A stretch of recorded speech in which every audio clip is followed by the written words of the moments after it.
Hi there everyone, welcome to this tutorial for the ukulele play-alongs of Let Her Go as recorded by Andy Lange, Andrew Garcia, and Joseph Vincent. What we're going to do in this video is, first of all, we'll talk about the chords you need for GCEA soprano concert tenor ukulele. Then we'll talk about the chords you need for baritone DGBE ukulele. And then I'll talk about strumming and picking and what I hear going on in the song. If you want to support the work on this channel, there are three things you can do. First of all, you can like this video. Second, you can subscribe to this channel and its sister channel. So both the Uke Play-Alongs channel and the UkeStuff channel. And third, you can always buy me a cup of coffee at www.buymeacoffee.com/UkeStuff to say thank you for making this content. All right, let's begin with the chords you need for GCEA soprano, concert, or tenor ukulele. There are 5 chords here. The first chord is the C chord, then a G chord, then a D chord. Now, it's up to you how you want to play D. There are really 4 major ways to do it. The first, which is what I use, is I put my first finger at the top of the 3rd string's 2nd fret, and then my other 2 fingers around it like a tiny G7. That allows my men's-sized large hands to fit in that space. You can also play it with fingers 1, 2, and 3 in a row, or again with fingers in a row 2, 3, 4 in a row. Then you can also use 2 fingers. So finger 1 goes over strings 4 and 3 on the 2nd fret, and finger 2 goes on string 2 on the 2nd fret. And the other way is that people will bend their ring finger and cover strings 4, 3, and 2, leaving the 1st string open. It's really whatever works for you, just don't play it with your thumb. Next chord is the E minor chord. If you're playing linear GCEA ukulele, you may want to use a 4-finger chord there so it sounds better. I find that this just 3-finger E minor doesn't work so good on linear, but on re-entrant, which is high G GCEA ukulele, works great. And then we'll have a bar chord, which is the B minor. So what you're going to do is you're going to take your first finger, put it across all 4 strings right above the middle 2nd fret, and pull against the fretboard this way. So you're actually pulling against the neck, and you're going to support with your thumb a little bit. That'll give you a pretty clear sound, and then you just add your ring finger to the 4th string, 4th fret. And that's your B minor chord.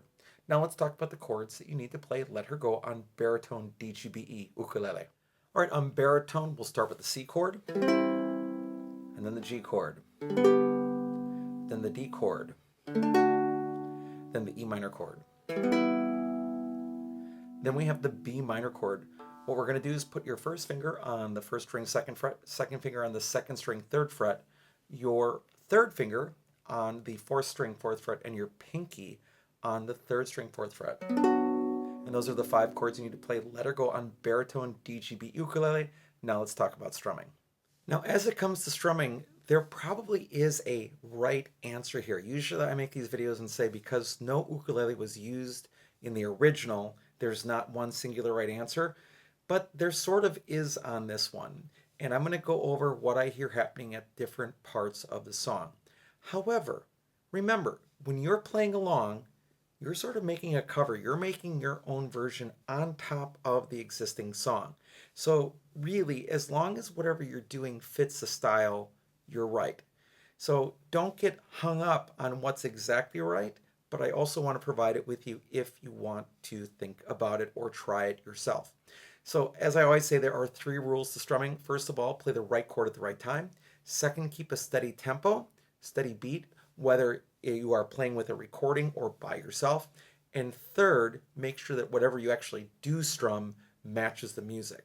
As long as you're doing those 3 things, you're okay, even if there was a right answer with the original ukulele on the recording. So let's begin.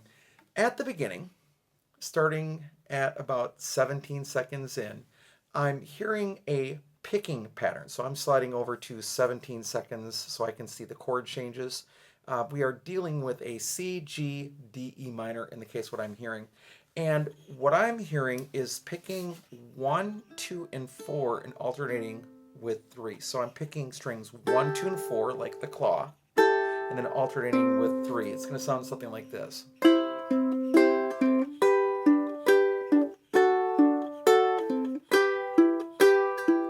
So So again, it's 1, 2, 4, 3, alternating with the thumb. So the thumb is going back and forth between 4 and 3, and it's just picking with the other fingers. That's the first thing that I hear. Then the second part happens about 44 seconds in, and what you're doing is you're picking inside out. So I'm picking string 3 with my thumb, string 2 with my first finger, string 4 with my thumb, and then string 1 with either my first or second finger. That's up to you of how you want to do that, but it's going to sound like this. And the chords here are E minor, C, D, and B minor. So it's inside outside. Switch to a C, switch to a D, then to the B minor.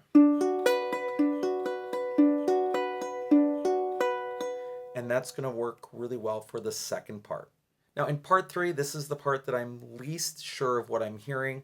There's definitely a triplet strum going here, not a triple strum, but a triplet strum, and I'll talk about that in a second.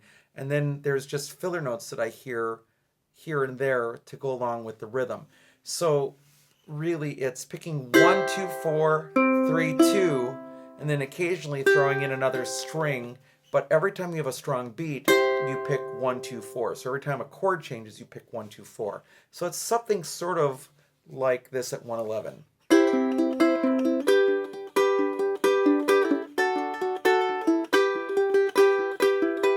So kind of just picking 1, 2, and 4 whenever you hear a strong beat, and then following up with 3, 2, and if you end up with more space, you can hit another string or two. I'm sorry I can't be more specific about it, but I'm not sure that the original recording is that specific about it either. The next part, the fourth part of this sequence, or the first part of strumming, is going to start at 138, and what you're going to get there is down, down, down, down, up.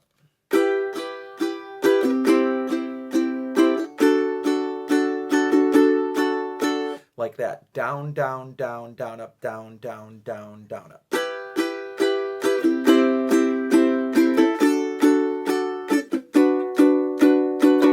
Down, down, down, down, up.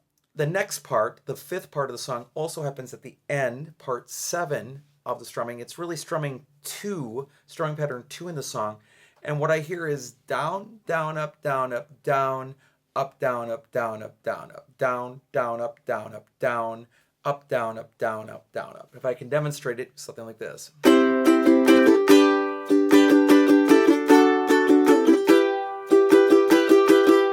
Down, down, up, down, up, down, up, down, up, down, up, down, up. Down, down, up, down, up, down, up, down, up, down, up, down, up. You can see that up on the screen what that looks like, but again, it sounds to me like this.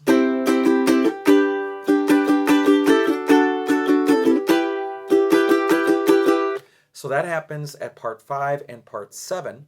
So the sixth part of the song is another strumming pattern, and it's fast down strums like this. Down, down, down, down.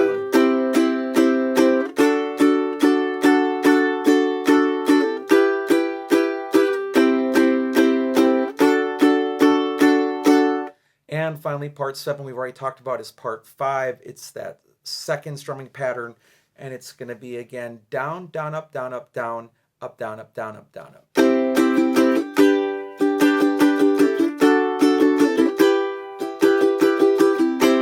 That will work really well for the song. All right, so with those chords and that complicated sort of map of strumming patterns is all you need to do to sort of replicate what you hear on Let Her Go. And again, as a reminder, you do not have to follow that. So if you hear other things, play other things. Just have fun with it. Just make sure that, again, you're playing the right chord at the right time, that you're keeping a steady tempo, and that whatever you're playing does actually match with the music. Thanks for joining me for this video. I hope you're having a great day, and I'll be back soon with some more Uke stuff for you.